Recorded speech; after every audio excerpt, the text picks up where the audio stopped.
Welcome to the book of Luke, chapter 9. This is the word of the Lord. Sending out the 12.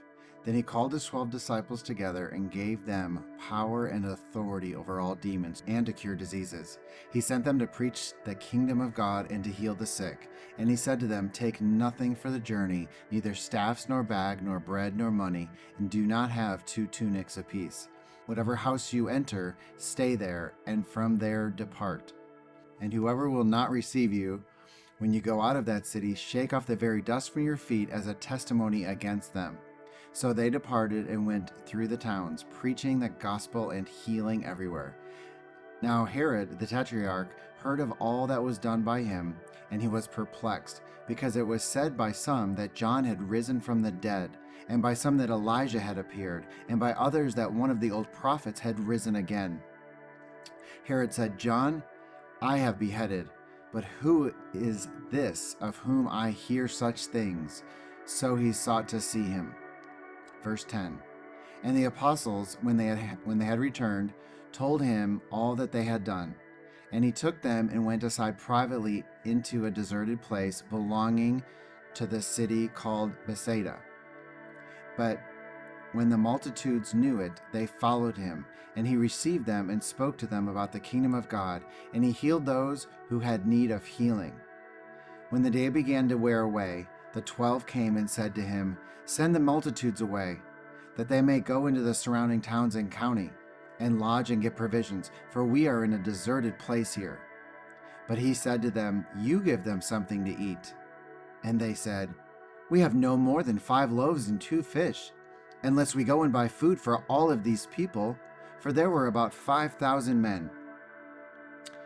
Then he said to his disciples, "Make them sit down in groups of 50. And they did so, and made them all sit down. Then he took 5 loaves and 2 fish, and looking up to heaven, he blessed and broke them, and he gave them to the disciples to set before the multitude. So they all ate and were filled. And 12 baskets of the leftover fragments were taken up by them. Verse 18. And it happened, and he was alone praying, that his disciples joined him, and he asked them, saying, "Who do the crowd say I am?" So they answered and said, "John the Baptist, but some say Elijah, and others say one of the old prophets has risen again." But he said to them, "But who do you say that I am?" Well, Peter answered and said, "The Christ of God." And he strictly warned and commanded them to tell this to no one, saying, "The Son of Man must suffer many things, and be rejected by the elders and chief priests and scribes, and be killed, and be raised on the 3rd day." Then he said to them all, "If anyone desires to come meet after me, let him deny himself. Let him take up his cross daily and follow me. For whoever desires to save his life will lose it, but whoever loses his life for my sake will save it. For what profit is it to a man if he gains the whole world and is himself destroyed or lost? For whoever is ashamed of me and my words, of him the Son of Man will be ashamed when he comes in his own glory and in his Father's and of the holy angels. But I tell you truly, there are some standing here who shall not taste death until they see the kingdom of God." Verse 28. Now it came to pass, about 8 days after these sayings, that he took Peter, John, and James, and went up to the mountain to pray. As he prayed, the appearance of his face was altered, and his robe became white and glistening. And behold, 2 men talked with him, who were Moses and Elijah, who appeared in glory and spoke of his decease, which he was about to accomplish at Jerusalem. But Peter and those with him were heavy with sleep.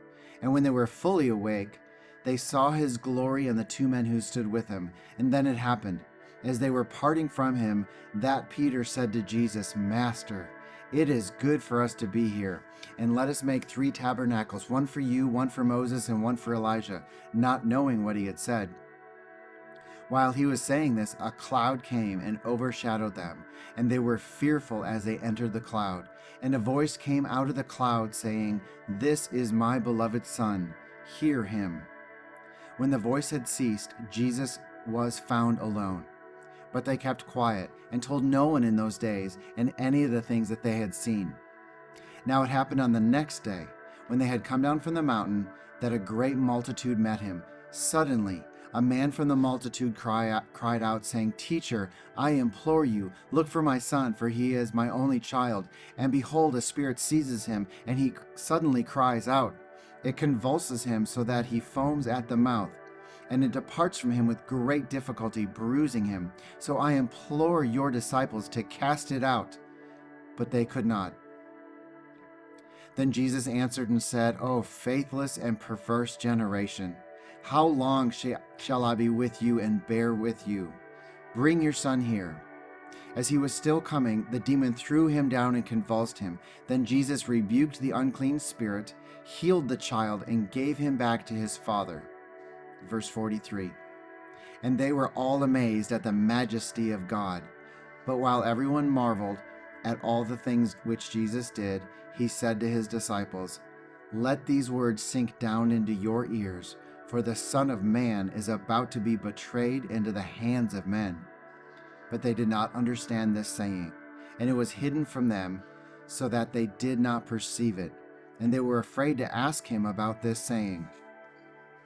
Then a dispute arose among them as to which of them would be the greatest. And Jesus, perceiving the thought of their heart, took a little child and set him by him, and said to them, Whoever receives this little child in my name receives me, and whoever receives me receives him who sent me. For he who is least among you all will be great. Now John answered and said, Master, we saw someone casting out demons in your name, and we forbade them because he does not follow with us. But Jesus said to him, Do not forbid him, for he who is not against us is on our side. Verse 51.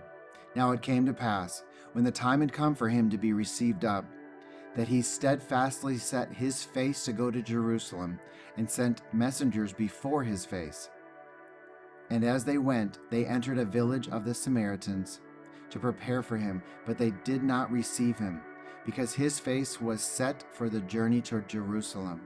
And when his disciples James and John saw this, they said, Lord, do you want us to command fire to come down from heaven and consume them, just like Elijah did? But he turned and rebuked them and said, You do not know what manner of spirit you are of. For the Son of Man did not come to destroy men's lives, but to save them. And they went to another village.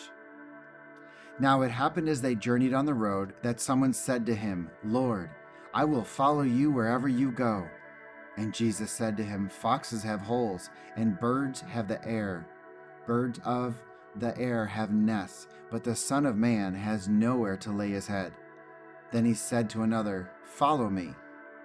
But he said, Lord, let me go first and bury my father. Jesus said to him, Let the dead bury their own dead, but you go and preach the kingdom of God. And another also said, Lord, I will follow you, but first let me go and bid them farewell, who are at my house. But Jesus said to them, No one, having put his hand to the plow, and looking back, is fit for the kingdom of God.